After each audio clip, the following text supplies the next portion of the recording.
खुलुमबाय बेयो बड'लेण्ड इंखं टेलिभिजन दिनै 23 आगस्ट 2022 मंगलबार खालि सानसेनि बरादखौ नोंथांमोननि खाथियाव लाबोदों आं सदानन्द दैमारिया।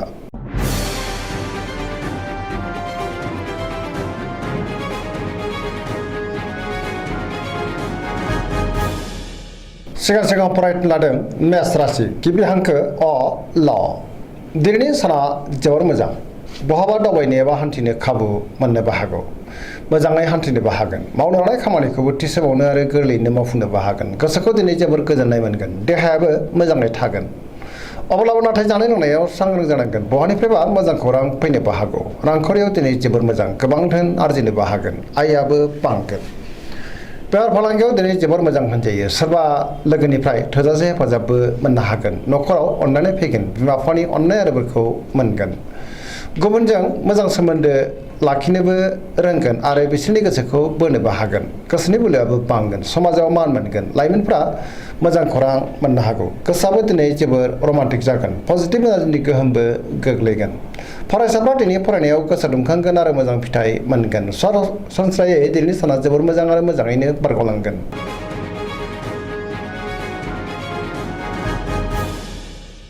वृष राशि गिबि हांखो इ उ ब दिनैनि साना जोबोर मोजां गोसोखौ दिनै जोबोर गोजोननाय मोनगोन गोसोनि बोलोआ बांगोन मावनो लानाय खामानिखौ थि समावनो आरो गोरलैयैनो मावफुंनोबो हागोन समाजाव मान मोनगोन रांखावरियाव दिनै जोबोर मोजां गोबां धोन आरजिनोबो हागोन बेफार फालांगियावबो दिनै जोबोर मोजां होनजायो आयाबो बांगोन बहानिफ्रायबा मोजां खौरां मोननोबो हागौ न'खराव बिसि फिसायनि गेजेराव अननानै फैगोन बिदा फंबायजों मोजां सोमोन्दो थागोन देहाया दिनै मोजाङैनो थागोन गुबुननि हेफाजाबखौ थोजासे मोनगोन जायखि खामानि मावा मानो मोनफ्रोमबो खामानिखौनो दिनै गोरलैयैनो मावफुंनो हागोन सोरबा लोगोनिफ्राय अनसायनाय मोननो हागौ सोरजोंबा बाख्नाय जानोबो हागौ गोसोनि साननायफ्रा मोगथाङाव जाफुंगोन पजिटिभ एनार्जिनि गोहोमबो गोग्लैगोन।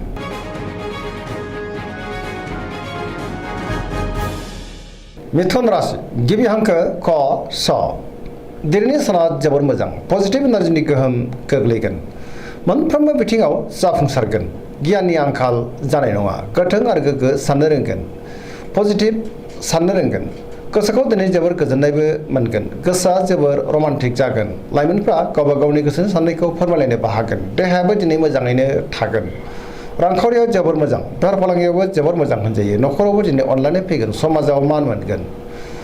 गोसोनि बोलोआ बांगोन मावनो लानाय खामानिखौ थि समावनो आरो गोरलैयैनो मावफुंनोबो हागोन सोरबा लोगोनिफ्राय थोजासे हेफाजाबबो मोननो हागौ सोरजोंबा बाख्नाय जानोबो हागौ गुबुनजों मोजां सोमोन्दो लाखिनोबो रोंगोन लाइमोनफोरनि गोसोआ जोबोर खुसि जागोन।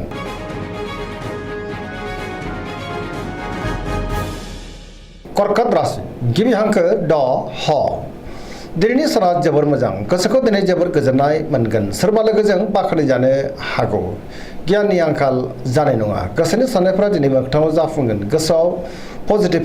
साननाय फैगोन गोथों आरो गोग्गो साननो रोंगोन मावनो लानाय खामानिखौ थि समावनो आरो गोरलैयैनो मावफुंनोबो हागोन रांखावरियाव दिनै जोबोर मोजां बेफार फालांगियावबो दिनै जोबोर मोजां होनजायो न'खरावबो दिनै अनलायनाय फैगोन समाजाव लोगो लेवा बांगोन देहाया मोजाङै थागोन गुबुननि हेफाजाबखौ मोननो हागोन गुबुननि थाखाय गोबां मोजां खामानि मावनानै होनोबो हागोन समाजाव बयजोंबो अनसायजागोन आरो मान मोनगोन फरायसाफ्रा फरायनायाव गोसो दुंखांगोन आरो मोजां फिथाइ मोननोबो हागोन।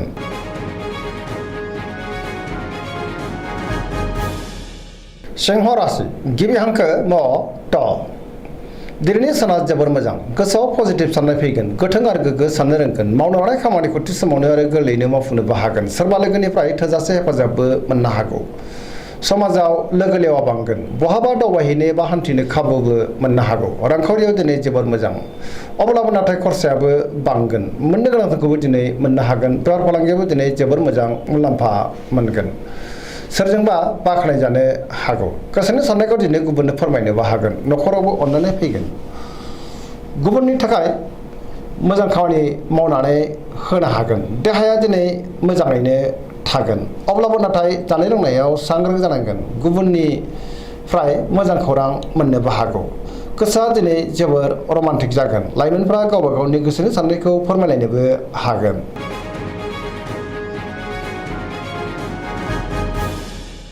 कन्या राशि गिबि हांखो प ट दिनैनि साना जोबोर मोजां गोसोआव पजिटिभ साननाय फैगोन गोथों आरो गोग्गो साननो रोंगोन गियाननि आंखाल जानाय नङा मोनफ्रोमबो खामानिखौनो दिनै मोजाङैनो मावफुंलांनो हागोन सिगांनि बबेबा आद्रा खामानियाबो मावफुंजागोन रांखावरियाव मोजां अब्लाबो नाथाय खरसायाबो बांगोन बेफार फालांगियाव मोजां होनजायो देहाया दिनै मोजाङैनो थागोन गोबां मुंदांखा सुबुंजों लोगो मोनज्लायनो हागौ न'खरावबो अननानै फैगोन गोबां खामानियाव मुखुबबो थागोन सोरजोंबा बाख्नाय जानो हागौ गोसोखौ दिनै जोबोर गोजोननाय मोनगोन पजिटिभ एनार्जिनि गोहोम गोग्लैगोन लाइमोनफ्रा गावबा गावनि गोसोनि साननायखौ फोरमायलायनो हागोन आरो जोबोर खुसि जागोन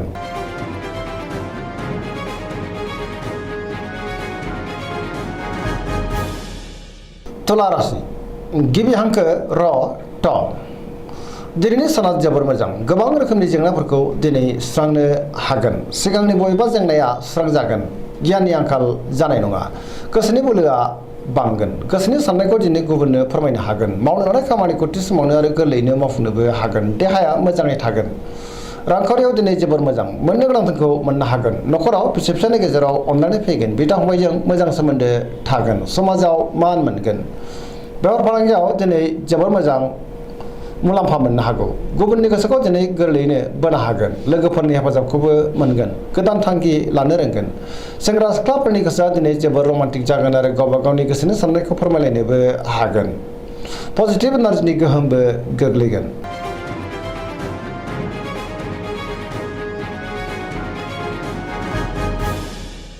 वृश्चिक राशि गिबि हांखो न स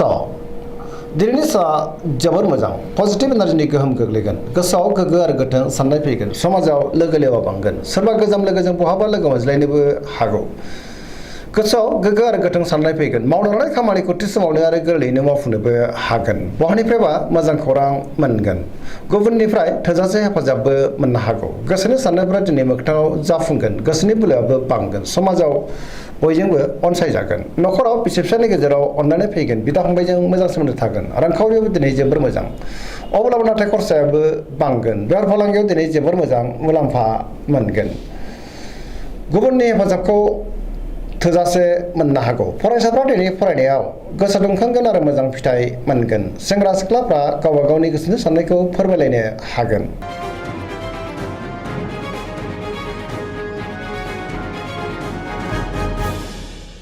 धनु राशि गिबि हांखो ढ फ भ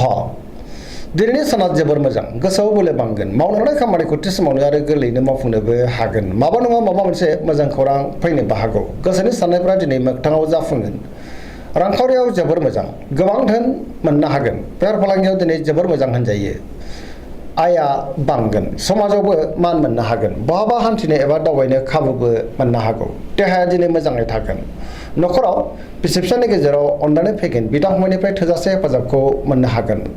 लाइमोनफोरनि गोसोआ दिनै जोबोर खुसि जागोन गावबा गावनि गोसोनि साननायखौ फोरमायलायनोबो हागोन पजिटिभ एनार्जिनि गोहोमबो गोग्लैगोन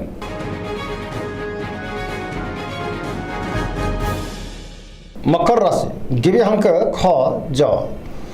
दिनैनि साना जोबोर मोजां गोसोनि साननाया मोगथाङाव जाफुंगोन मावनो लानाय खामानिखौ थि समावनो आरो गोरलैयैनो मावफुंनोबो हागोन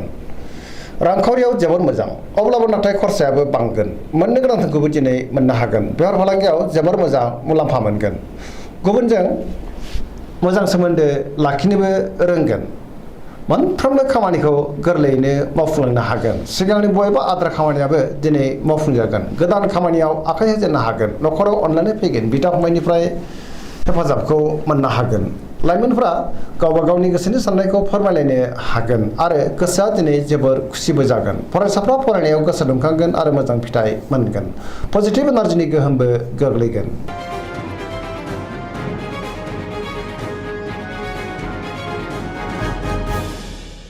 कुम्भ राशि गिबि हांखो ग स दिनैनि साना जोबोर मोजां गोसोखौ दिनै जोबोर गोजोननाय मोनगोन मावनो लानाय खामानिखौ थि समावनो आरो गोरलैयैनो मावफुंनोबो हागोन बहानिफ्रायबा मोजां खौरां फैनोबो हागौ समाजाव मान मोनगोन गोबां मुंदांखा सुबुंजों दिनै लोगो मोनज्लायनोबो हागौ रांखावरियाव जोबोर मोजां बेफार फालांगियाव जोबोर मोजां होनजायो बहानिफ्रायबा गोबां धोन मोननो हागोन देहाया दिनै मोजाङैनो थागोन गोबां मोजां खाबुबो फैनो हागौ न'खराव अननानै फैगोन गुबुननि हेफाजाबखौ थोजासे मोनगोन बिमा बिफानि अननाय आरिफोरखौबो मोनगोन जायखि खामानि मावा मानो मोनफ्रोमबो खामानिखौनो दिनै मोजाङैनो मावफुंलांनो हागोन पजिटिभ एनार्जिनि गोहोमबो गोग्लैगोन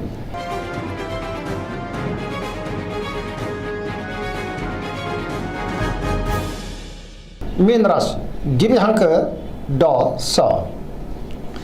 दिनैनि साना जोबोर मोजां गुबुननि थाखाय गोबां मोजां खामानि मावनानै होनो हागोन गोसोआव पजिटिभ साननाय फैगोन गोथों आरो गोग्गो साननो रोंगोन गियाननि आंखाल जानो नङा मोनफ्रोमबो खामानिखौनो दिनै मोजाङैनो मावफुंलांनो हागोन देहाया मोजाङैनो थागोन पजिटिभ साननो रोंगोन रांखावरियाव मोजां बेफार फालांगियावबो मोजां होनजायो न'खराव अनलायनाय फैगोन बिमा बिफानि अननाय आरो बोरखौ मोनगोन सोरजोंबा बाख्नाय जानोबो हागौ लाइमोनफोरनि गोसोआ दिनै जोबोर खुसि जागोन गावबा गावनि गोसोनि साननायखौ फोरमायलायनोबो हागोन फरायसाफ्रा दिनै फरायनायाव गोसो दुंखांगोन आरो मोजां फिथाइ मोननोबो हागोन पजिटिभ एनार्जिनि गोहोमबो गोग्लैगोन सरासनस्रायै दिनै साना जोबोर मोजां आरो मोजाङैनो बारग'लांगोन दिनैनि राशि फरायनाया एसेनोसै जोबनायाव बेखौनो खावलायो जाहाथे नोंथांमोना सानफ्रामबो जोंनि बे बड'लेण्ड इंखं टेलिभिजनखौ नायबाय थायो आरो साबस्क्राइब खालामो लोगोसे लाइक खालामो आरो शेयार खालामो एसेनोसै गोजोन्थों